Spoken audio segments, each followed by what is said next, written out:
coastal farmhouse.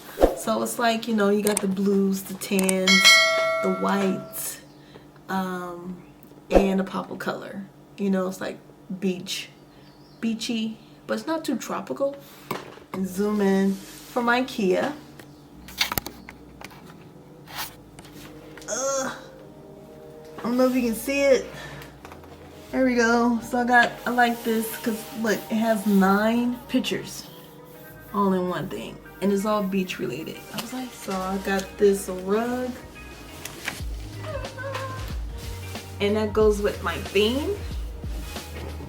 And this is what size is this? 32 by 54. It was only $6. Okay. But that was so cool. I can go somewhere in the house. And 2 panels. That would go with my beach theme. My coastal farmhouse beach theme. And let me tell you guys, this is regular $13. Half off. Half off. Yes. 2 panels too? 2 panels? Went to Hobby Lobby. All of this is not sponsored. In a little basket.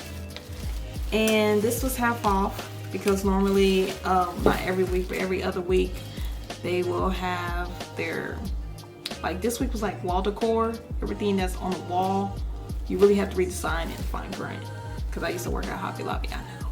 So custom be like, well, it says half off, the sign is right there, but ma'am or sir, it says wall only. Even though it's in the home decor next to the baskets and table furniture, it does not mean that it's half off. Okay. Mirrors. Look at that. Half off. Woo. Yeah. The last thing I got was a diffuser for your car. And I have a lot. I'm almost like to the point where I'm tired of like getting those ones from Bath and Body, and there's coming out more content, so please stay tuned, okay? Especially in my new spot, you know what I'm saying? So, yeah. And you're gonna have some more faith content. Oh yeah. Oh yeah, to the next level. Until then, I'll see you soon. Go with God.